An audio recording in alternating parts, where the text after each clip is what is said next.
Fast Lawyer VR Reviews. For sexy VR reviews, hit the subscribe button.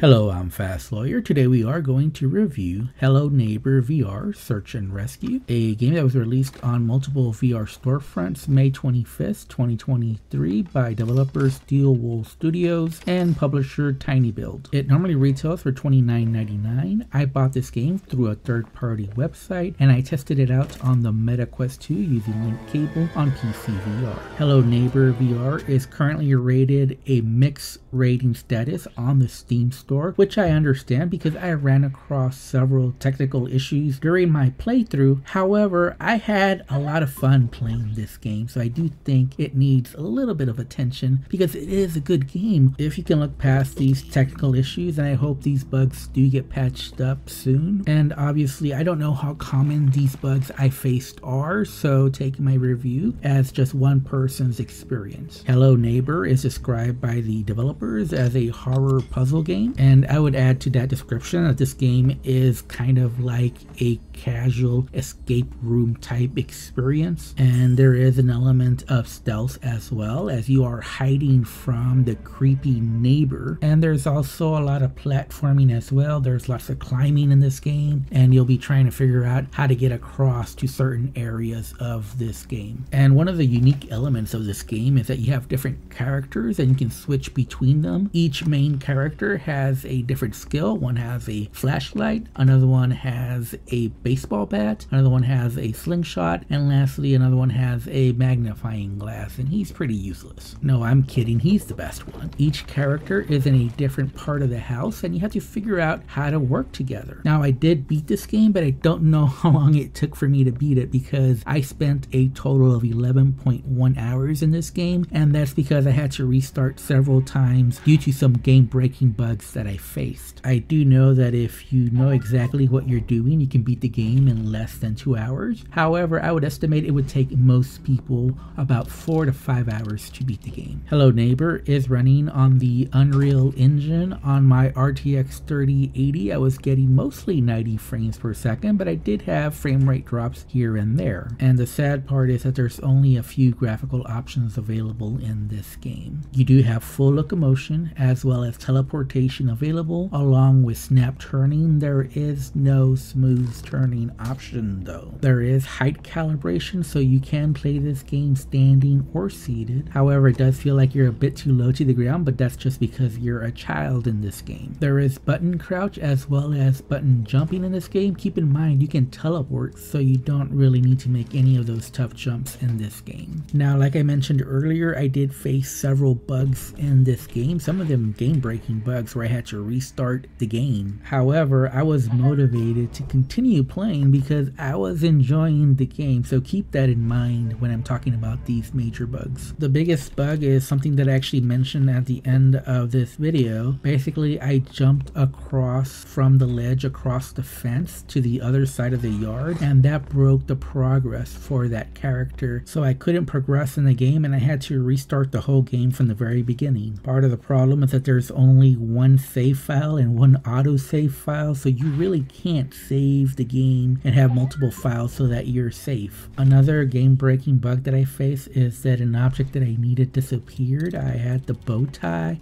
and I knew exactly where it was, but it just disappeared. I tried leaving the game and coming back, but the bow tie was just nowhere to be found, and unfortunately I had to restart the game from the very beginning. That was the only item that went missing in my 11.1 hours of playing this game. Usually an object will stay exactly where you leave, or it'll respawn in an area where it was originally found. There's also an overall jank to this game. It's not the most smooth or polished game I have ever played in VR. The physics here is just a little bit weird. You can try to make a basket with the basketball and you'll see just how bad the physics is in this game, but just your hands going through items or objects colliding with each other, or wanting to grab one item but grabbing a item next to it, or just simply opening or closing cabinets or doors. Now, despite all the frustrations I faced while playing this game, I do recommend this game, and that's because I did have a lot of fun when this game worked as intended. Now, there's not really a story here that's either written or narrated. However, there is a lot of environmental storytelling, as well as obviously a story being told through the actions that unfold before you. And what I really liked about this game was the atmosphere and the layout of this creepy neighbor's house. It's fun to explore because there's lots of hidden secrets and tricks to figure out. At the same time though, there's a lot of tension because the creepy neighbor can surprise you at any point. So you have to be on guard and ready to take action. And at first, obviously, you don't know your way around the house, so it's pretty scary, but soon you'll figure out all the hidden passageways, all the shortcuts, all the hiding spots, so you'll be a pro in no time. And once you're a pro, you can prank the creepy neighbor, and that's a lot of fun. Now, in truth, there is not a lot of replay value here. Once you reach the end of the game, the only reason to really replay it is to try to find all the unlucky coins, but unfortunately there really are no alternative passageways. There's just more efficient ones. Now, I did enjoy the visuals and sounds in this game. These aren't the best visuals in VR, but I thought they were pretty good, especially for being a game that released on several other storefronts, including Quest, and to me this did not look like a Quest title at all. It does look like a PC VR title. Now, the sound mix was good enough. I could generally tell when the neighbor was coming and from what direction, and not just by footsteps but by other audio clues such as the opening of doors, or that he was working on something, or they had the TV on. Although I was disappointed that there were no voiceovers in this game, however, I did think the music, the soundtrack was really good. Overall, I do have mixed feelings about this game because I did have a lot of fun when this game worked. It's a unique experience in VR and it's well done for the most part, but there's just several issues that I faced and it did make it frustrating to play at times. I really hope the developer updates this game because there is a really good game here, but it's being held back by technical issues. And I do think maybe the $30 price is a little bit too high given the amount of content here. Like I said, I think there's only about 4 to 5 hours for most people. So if I have to rate this game currently as is, I would give it a 6.5 out of 10, and that's a shame because I would really love to give this game a higher score because like I said, I had a blast playing this game, but just the amount of issues I faced were just outside the norm for what I consider a good game. Keep in mind this is just one person facing several bugs, but you might play this game and not face any bugs at all. At the end of the day though, I can only rate games based on my personal experience, so that is my review for Hello Neighbor VR Search and Rescue. If you enjoyed this video, don't forget to like, comment, and subscribe, and as always, have a wonderful day and enjoy the rest of the video.